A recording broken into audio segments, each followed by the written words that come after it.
नमस्ते। Extension and communication की online कक्षा में मैं डॉक्टर शशि शर्मा आपका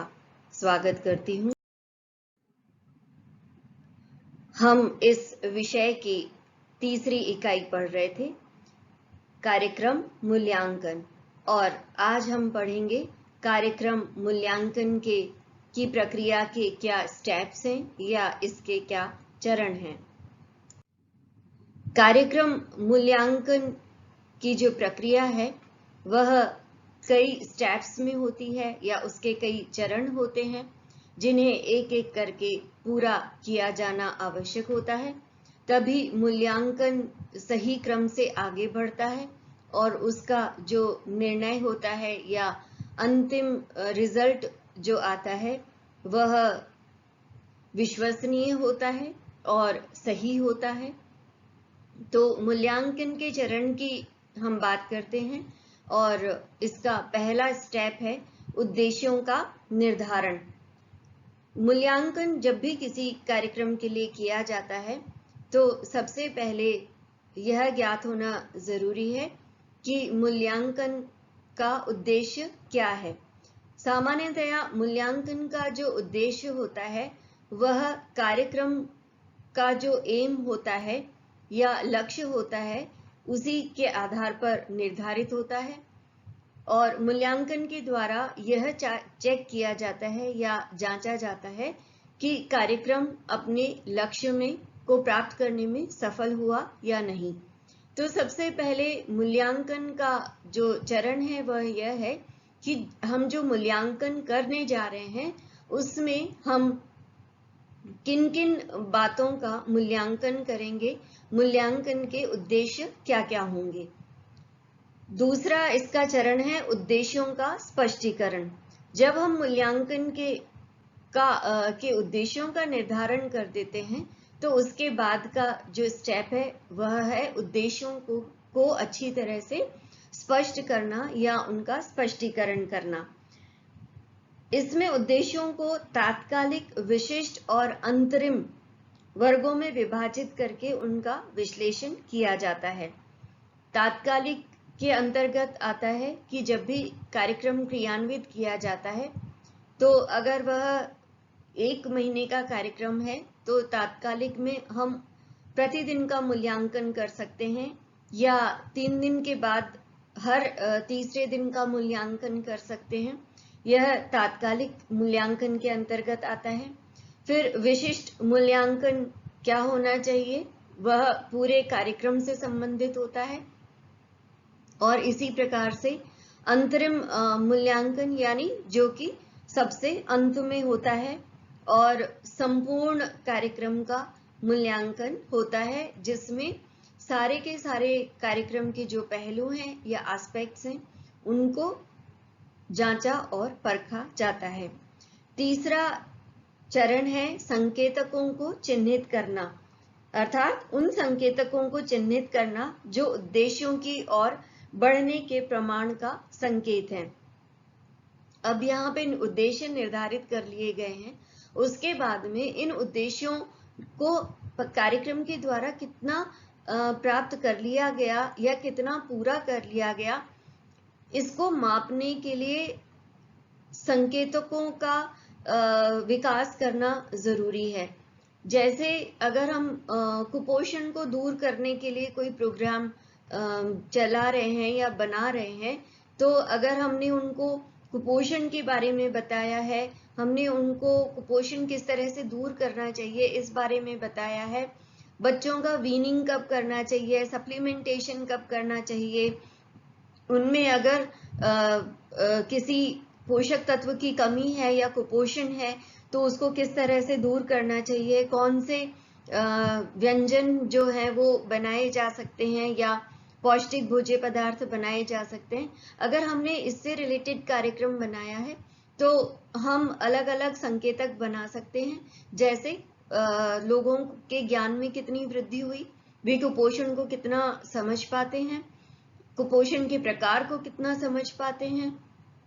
क्या वे अपने बच्चों में कुपोषण की स्थिति को या स्वास्थ्य की स्थिति को परखना या जांचना जान गए हैं, क्या उन्हें जो विधियां सिखाई गई हैं उन विधियों के द्वारा वो पोषाहार तैयार कर सकते हैं। ये सारे के सारे जो है वो संकेतक के रूप में प्रयोग में लिए जा सकते हैं। इसके पश्चात आता है मापन की उचित विधियों का विकास। इन संकेतकों को यूज करने के लिए किस प्रकार से यूज किया जाएगा, जैसे इसमें लोगों से काम करके देखा जा सकता है, परिणाम के द्वारा मूल्यांकन किया जा सकता है कि पहले अगर उनको कोई विधि या कोई उच्च तकनीक या नई तकनीक सिखाई है तो उस तकनीक के प्रयोग के फलस्वरूप क्या परिणाम रहे, यह विधि हो सकती है मूल्यांकन के लिए। इसके अलावा उनसे इंटरव्यू मेथड के द्वारा परिणाम ज्ञात किए जा सकते हैं। तो इस तरह से मूल्यांकन के लिए या उद्देश्यों या संकेतकों के मापन के लिए किस विधि का विकास किया जाना है, किस विधि का प्रयोग किया जाना है, इसका विकास किया जाता है। या जैसे बच्चों में कुपोषण की स्थिति देखनी है तो पूर्व और बाद की, कार्यक्रम के पूर्व की और बाद की क्या स्थिति बच्चों में रही है, कुपोषण की कितनी उन्नति हुई है, यह किस तरह से मापा जाएगा, ये सारे के सारे विधियों का विकास किया जाता है। उसके पश्चात योजना के संबंध में विचार और निर्णय लिया जाता है। ग्रामीण प्रसार कार्यक्रमों का जो मुख्य उद्देश्य है वह है कि इनके जीवन में और व्यवहार में वांछनीय परिवर्तन लाना, ताकि उनके जीवन में सुधार आए, उनके कार्य कौशल और मनोवृत्तियों में परिवर्तन हो, और इन परिवर्तनों के लिए कई कारक जिम्मेदार होते हैं। अतः मूल्यांकन हेतु अपनाई गई विधियों में कुछ ऐसे तत्वों की पहचान करनी चाहिए जो उपलब्धियों के माप में महत्वपूर्ण भूमिका निभा सकते हो, और विभिन्न समूहों द्वारा किए गए कार्यों का तुलनात्मक अध्ययन कर प्रसार कार्यकर्ता को इस बात को महसूस करना होता है कि वह समूह में व्यवहार, कार्यकुशलता और मनोवृत्ति में कितना और कैसा परिवर्तन हुआ है, इसको माप सके और महसूस कर सके। इसके पश्चात आंकड़ों के चयन संबंधी निर्णय अगला इसका चरण है, जिसमें उद्देश्यों की प्राप्ति को प्रमाणित करने हेतु आवश्यक आंकड़ों के चयन संबंधी निर्णय लिए जाते हैं। जैसा कि अभी पूर्व में बताया कि अगर पोषण संबंधी कार्यक्रम चलाए जाते हैं तो कार्यक्रम समाप्त होने या उसके दौरान ही डेटा कलेक्ट किए जाते हैं, जिसमें उनके स्वास्थ्य संबंधी आंकड़े आ सकते हैं, जिसमें कुपोषण की स्थिति क्या है, शिशु मृत्यु दर आदि क्या है, और बाद कार्यक्रम के बाद में उनकी स्थिति कैसी हो गई, उनके ज्ञान में क्या परिवर्तन आया, ये सारी की सारी चीजें या डेटा कलेक्ट किए जाते हैं जो विधि हमने पूर्व में जिस विधि का विकास किया था उस विधि के द्वारा। तो इस स्टेप पे उस विधि को फाइनलाइज कर दिया जाता है कि किस तरह से हमें आंकड़े एकत्रित करने हैं। और 7वां चरण है कि अब डेटा कलेक्शन होता है, और जो भी हमने विधि अपनाई है उस विधि का प्रयोग करके और डेटा कलेक्ट किए जाते हैं, और उससे पहले सैम्पलिंग टेक्निक के द्वारा सैंपल्स लिए जाते हैं कि अगर 1000 लोगों का कार्यक्रम है तो या 10,000 लोगों का कार्यक्रम है या 1 लाख लोगों का कार्यक्रम है, तो हम 1 लाख लोगों का मूल्यांकन व्यक्तिशः नहीं कर सकते हैं, तो हमें कुछ लोगों का ही मूल्यांकन करना होगा। तो किस तरह से ये कुछ लोग इस कुछ लोगों का चयन किया जाए, इसको सैम्पलिंग टेक्निक कहा जाता है। तो इस सैम्पलिंग टेक्निक को यूज करके सैंपल का चयन किया जाता है और उनसे फिर डेटा कलेक्शन किया जाता है।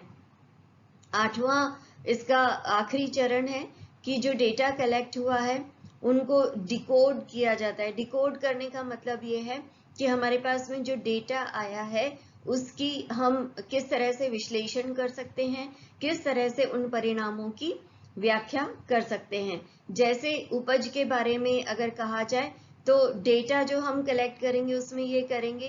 कि कितने हेक्टेयर में वो जो नवीन तकनीक है उसका प्रयोग किया गया था, या अगर उन्नत बीज लगाए गए थे तो कितने एरिया में लगाए गए थे, और उसके बाद में उसकी जो टोटल उपज हुई है वो कितनी हुई है, और इस तरह से आंकड़े एकत्रित किए जाते हैं और पूर्व और पश्चात के आंकड़ों की तुलना करके परिणाम निकाला जाता है कि पहले के तुलना में जो नई तकनीक का या नई जो किस्म थी उसका प्रयोग किया गया, तो जो उपज थी उसमें वृद्धि हुई या नहीं हुई या कमी हो गई, ये सारी की सारी चीजें मूल्यांकन के दौरान ज्ञात की जाती हैं और उसके पश्चात आंकड़ों का विश्लेषण करके परिणामों की व्याख्या की जाती है। तो इस प्रकार से आपने जाना कि मूल्यांकन के क्या क्या चरण होते हैं। आपने यह वीडियो सुना, इसके लिए आपका बहुत बहुत धन्यवाद। और अब अगले टॉपिक के साथ मैं पुनः उपस्थित होंगी। नमस्ते।